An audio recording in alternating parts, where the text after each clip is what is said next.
Welcome back to another podcast with Victoria Stone, me, your host. Thank you for everyone who's here today. Thank you for anyone returning, and thank you to anyone who's new. I hope you enjoyed today's episode. Today's episode, we're going to be talking about false or jealous friends. This is a topic I have quite a lot of experience with, surprisingly.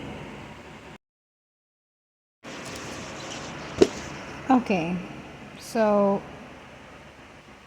this is a common pest that I feel like we all experience, and that common pest is false friends or jealous friends, fake friends.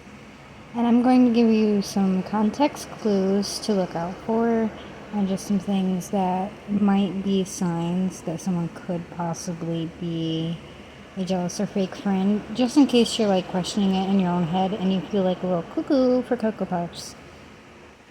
Okay, so the first thing on my list is like backhanded compliments. Like, if they can never give you just a nice compliment, it's always got to be backhanded somehow. That's a red flag to me, for sure. Literally in anybody, that's a red flag for me, but definitely in friends. Attempting to compete with you versus celebrating you, especially like on an extreme level, or undermining your successes. Whenever you get happy about a success or a goal that you reach, they have like some kind of like sideways negative nanny comment to throw in there. Infiltration on what you're building. This doesn't mean like you meet people and they meet people that you meet and they like get along. This means like you're trying to create a business, etc., and they're either actively sabotaging you or actively stealing your ideas and trying to push it out there before you can. That kind of thing. And to understand what I am saying better here a little bit, you can look into destiny swapping, like Google what destiny swapping is. Because yeah, that's a real thing. Treating you like you're a bad person for how you communicate or for habits you have, etc. But they do the same things and that they condemn you for, and they know it, and they will attack you if you even mention something about them, but they feel like they should always be criticizing you. But should you turn that criticism around, it's like World War III. Look into narcissism. Treating you like a side friend. What I mean like this is like, you know how sometimes there's like that side chick thing that happens? Yeah, when they're treating you like that, you know, like a secret side friend. Like, almost like they're embarrassed to know you, or they don't want certain people to know that they talk to you. That's just weird behavior. Also, your friend might be jealous or a false friend if they're mad at you when you have accomplished something, even when they have more than you. Like, let's say you're building from the ground up and they have like from the outside everything you can imagine somebody wanting, but they still can't stand when you do well, even though they have all that. That's a big red flag. Your friend can't celebrate you ever. Kind of already mentioned this once, but like you have a success and a goal, or like you get a new job, or you know, something good happens for you, and they literally can't find it in themselves to be happy for you to any capacity. You probably don't need that person around like at all, really. They try to embarrass you when you guys meet new people, like when y'all are out in a group, or you know, just the two of you. They try to make you look bad to other people, make you feel embarrassed. Maybe they play on your insecurities when you're in public, stuff like that. No way, Jose. Cut them out. Cut it out. Angry if others notice you or celebrate you, especially if that doesn't happen a lot, and then it like starts to occur, and they start getting like angry or excluding you from things. That could be a sign of jealousy. here are some things that you can do for like a resolution though, because I'm not just going to give you signs. I'm going to like, and make you like feel more paranoid and like wonder, are they or aren't they? And then like wonder what to do about it.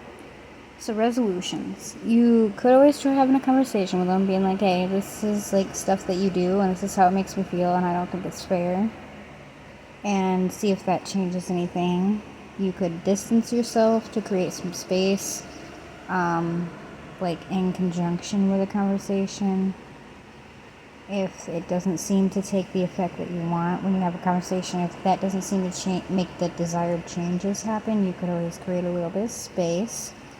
You could pray if you're religious and see what that does for the situation, if that helps. Or you could seek the advice of a trusted elder. It doesn't have to be a family member, just an elder that you respect and would trust their advice. Or you can cut them off. You know, if nothing else works, go ahead and cut them off.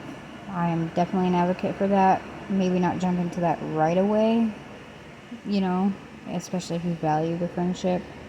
But if it comes down to it, I'm definitely an advocate for cutting people off.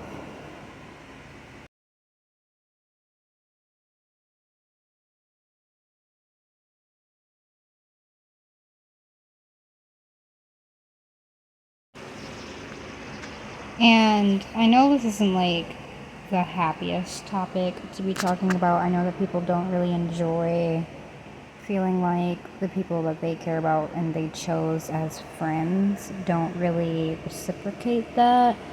But if you're around people who don't really truly appreciate you, don't value you, cannot celebrate you, cannot congratulate you, can't be happy for you, they're not going to be very supportive people when you need a support system, and your friends should at the bare minimum be a support system.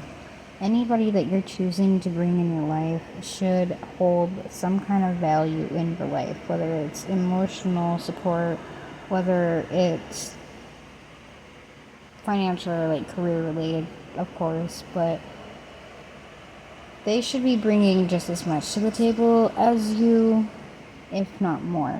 And they don't have to do the same things that you do necessarily. They don't have to be the same exact person that you are necessarily. But what you give in value, they should also be giving in value to you as well. Maybe not like at the same time, because like people go through things, you know, like people go through sad periods. People can't give 100% all the time. When you're able to give 100%, other people aren't necessarily going to be able to give 100%. And that's a big bummer. But if they like never give you any percent or never give you 100%, but they expect everything in the world from you, that's whack. That's whack. You need people who support you, who would advocate for you, who would like carry you out of a bar and make sure you got home if you got drunk and passed out and like couldn't help yourself. You don't want people who you can trust in a situation like that. Like if I have friends that I can't trust in situations like that, I don't have them as friends very long. Not that I'm in situations like that a lot, but it's the premise, you know. I would do that for probably a stranger even. So if my own friends can't do that for me, I'm definitely not keeping them around. If they can't be happy for me, if they can't keep good wishes in their heart, if they can't keep good thoughts in their brain hole for me, then no way am I going to actively invite that energy into my life by keeping those people in my life. Because I'm just going to get more people and more energy that's like that. And that is some bull crap energy, and I do not have to settle for it, and neither do any of you beautiful, bright people. I know this has kind of been a short podcast episode. I didn't really have a lot to say on this topic because I didn't want to go into like specific story times. You know, I don't want to put anybody on blast or anything. Whatever happened in the past happened in the past. They know what they did. I know what they did. I don't have to tell the whole internet.